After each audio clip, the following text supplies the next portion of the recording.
نئیمە هیچ کەسێ هیچ منەتێکی لەسەر ئێوە نییە ئەمە ڕزقی خۆتانە خوای پەروەردگار قەراری داوە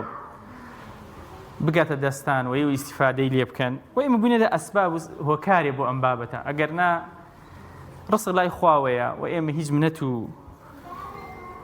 شانازیەکمان نییە بەسەرتانە ئێمە ئێوە بە خەڵکێکی مبارەکە زانین بە خەڵکێکی پیرۆزە زانین. بسم الله الرحمن الرحیم وبه توکل واستعین. ئەمڕۆ نووسینگەی شۆڕشی دەستگای خێرخوازی بەخشین بۆ جاری دووەم لەم هەفتەیە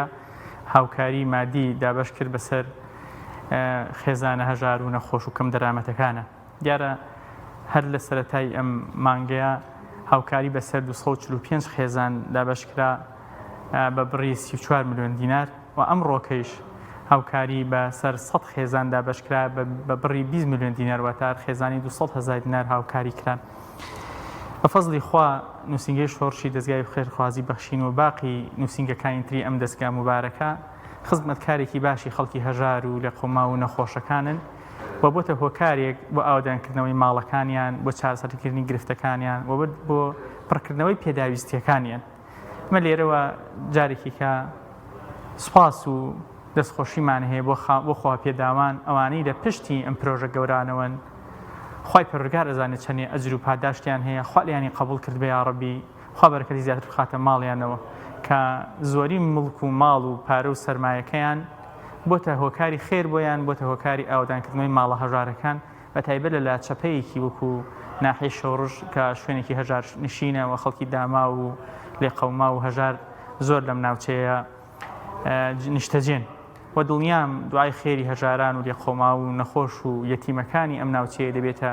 مای بەرەکەت و سەرفرازی بۆ خوا پێداوان و خێرخوازان. هەموو مانگێ بۆ خوای پێداویستی ماڵمان زۆربەی مناڵەکان هەر بەوە دەبرەکەین چاوەڕوانی ئەەکەین وای لێ هاتۆ مامۆستاعانی هەموو کاتێ ئەوەی کاتی خۆی دێت ئەم مانگە 2 ڕۆژ داخل بە مناڵەکانەدایە بۆ عینەکەی مامۆستامان نهاتەوە. ئەمەنە پێمانەگە هاوکاری لە شرینیان لە پارەیان لە جلوبەرگیان لە بۆنەکانە ئیستا هەتا ئێستاوان نزیکی قوتابخانەیە کە جلوبەرگمان نەسەن و هەمووان چاوەڕێی کاپی خۆ خێرخوازەمان مۆستا لە 100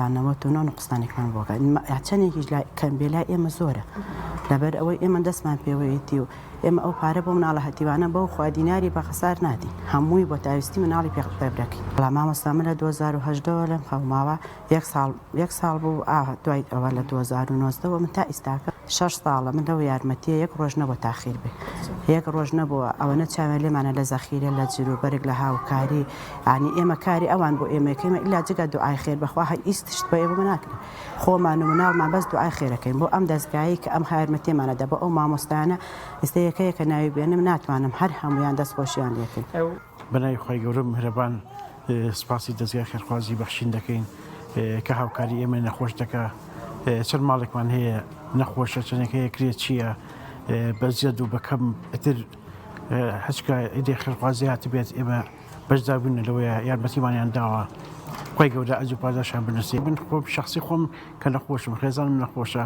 مانگەنە ئەو هاوکاری 200,000 لە 150,000 مەکەن بەشی عیلاجەکان مەکە بەشی ئەوەکەکە ئەتوان مناڵێکم بەرمە خەستەخانەیەک شتێ بەڵام هیچ موچێکم نییە ئەگەر ئەمە نەبێت هیچ ژیانێکم بۆ دابین ناکرێت. ئەری وەڵڵا زۆر ئیسفادەمان لێکرێت لەبەری عیلاجی پێکڕین ئەتوانین بڕینە عیادەیەکی پێ بکەین ئەتوانین سۆنەرێکی پێ بکەین. خۆی گەورە خێر و بەرەکەت بڕشێتە بەسەریانە خۆی گەورە نمونیان زیاد کات خۆی گەورە بکاتە ئەمالیان بۆ بەهشتیان خۆی گەورە سەرکەوت و دیۆ قیامەتیان بکایە. بەناوی خوای بەخشندە و میهرەبان ئێمە وەکو دەستگای خێرخوازی بەخشین نووسینگەی شۆڕش ئێمڕۆ پرۆژەیەکمان هەیە پرۆژەکەش 20 ملیۆن دینارە دابەشەکرێ بە سەر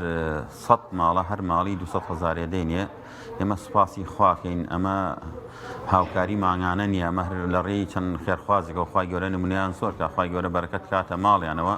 تەوزیەکەین بەسەر خەڵکی هەژار و نەدار و کەم ئەندام و بێسەر پەرشتیار لەم سنوورە ئەم سنوورەی ئێمە سنوورێکی هەژار نشینە بۆیە ئەو کەسەی کە پارە ئەنێرێ یارمەتی ئەم سنوورەدا ئەم منتیقانە دەخوای گەورە یعنی زیاتر بەرەکەت کاتە ماڵە خی گەورە لێ وەرگە لەبەر ئەم سنووری ئێمەە سنووریەکە بێکار و کاسبی بێ ژیان قورسە لەم سوورە خی گەورە لە هەموو لایەکی وەرگێ لێرەشەوە داوا لە خێرخوازانەکەم ئێمە کاتی کردنەوەی قوتابخانەیە پێویستیمان بە هاوکاریە بۆ قوتابی بۆ جلوبەرگ بۆ پیاڵاو بۆ قرتاسی بۆ قوتابیەکان لێرەوە داوا لە خێرخوازانەکەم ئەگەر خی گەورە ماڵی پیاندا و فرسەت یارمەتیمان بدەن ئێمەش بتوانین هاوکاری ئەو تەلەبانە بکەین خی گەورە لەم برایش کە خۆش بێ کە یارمەتی داین بۆ ئەم 20 میلیۆنە خی گەورە لەو کەسانە شۆڕێکە هاوکاری خەڵکی هەژار و فەقیر و نەدارەکە خی گەورە لە هەموو لایەکی وەرگری ئینشاءالله